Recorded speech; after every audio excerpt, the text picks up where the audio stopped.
बात हमने बताया हुआ है कि जो ट्रायंगल होता है उसका जो तीनों एंगल होता है, ट्रायंगल में कितने एंगल, 3 एंगल होते हैं, है ना, त्रिभुज में 3 कोण होते हैं।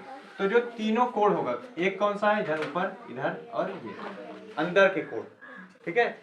तो 3 कोण है, तो इन तीनों कोणों को जोड़ने पे कितना आएगा पता है, तीनों एंगल को ऐड करेंगे तो 180 होता है। कितना होता है, 180 होता है।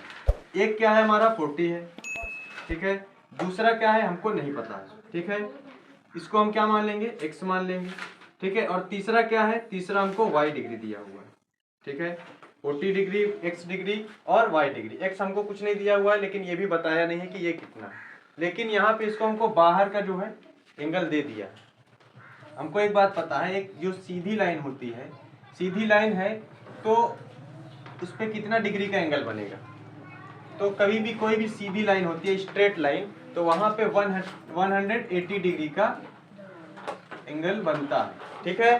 तो अब यहाँ पे 180 डिग्री ये पूरा, अब 180 डिग्री बना किससे है, इन दोनों एंगल से, जिसमें से एक कौन सा है 120 डिग्री है और दूसरा क्या है x है। तो अगर हम x को और 120 डिग्री को ऐड कर देंगे तो यहाँ पे जो ये एंगल बनेगा वो क्या होगा, 180 डिग्री बनेगा। तो पता है हमको 180 होगा, किसको किसको ऐड कर देंगे तो 120 को और x को ऐड कर देंगे तो, ठीक है।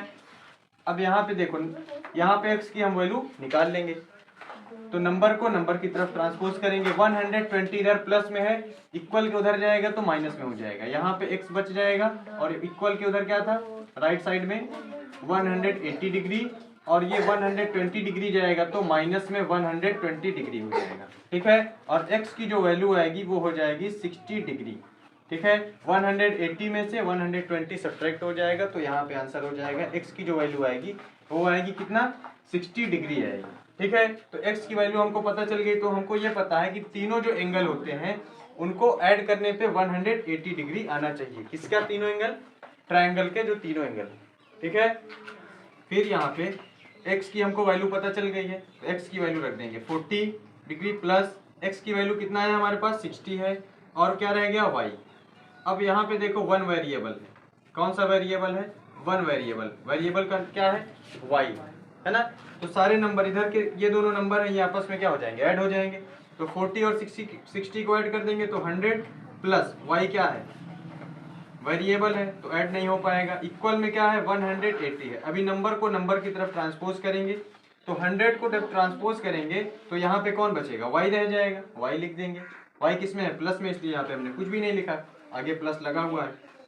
इक्वल यहाँ पे 180 डिग्री है, 180 डिग्री लिख देंगे, ठीक है। और फिर यहाँ पे जो है 100 प्लस में था, ट्रांसपोज करने पे ये माइनस में हो जाएगा तो -100, ठीक है, डिग्री है ये सारी।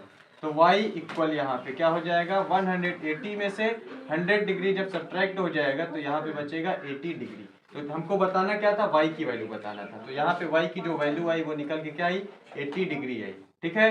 x की वैल्यू हमको कितना मिला, 60 डिग्री मिला। अब इन तीनों को ऐड करेंगे तो पता चल जाएगा कि 180 डिग्री आ रहा होगा। ऐड करें तो 40 में 60 ऐड कर दोगे तो कितना हो जाएगा, 100 हो जाएगा, और 100 में 80 ऐड कर दोगे तो 180 हो गया। तो यहाँ पे जो ट्रायंगल का जो एंगल है उन सब को ऐड करने पे कितना है, 180 आंसर आ रहा है कि नहीं, यही हमको पता करना था। इसी तरीके से हमने पता कर लिया। पहले क्या किया हमने, यहाँ पे स्ट्रेट लाइन दिख रही है हमको, स्ट्रेट लाइन पता है 180 डिग्री की होती है। स्ट्रेट लाइन किन दो एंगल से बनी है, एक 120 से बनी है, दूसरा हमको नहीं पता तो x मान लिए।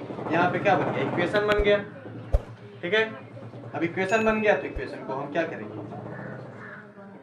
x की वैल्यू निकाल लेंगे, ठीक है।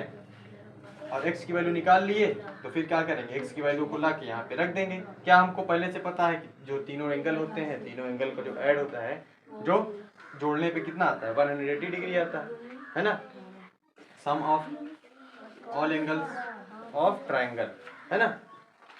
अब यहाँ पे रख दिए, x की वैल्यू पता चल गई थी, हमने रख दिया। अब बचा कौन, y। सारे नंबर्स को जो लेफ्ट साइड में थे उनको ऐड कर लिया, और फिर ऐड करने के बाद ट्रांसपोज कर दिए, y की वैल्यू निकल के आ गई 80 डिग्री, तो y की वैल्यू पता चल गई, ठीक है।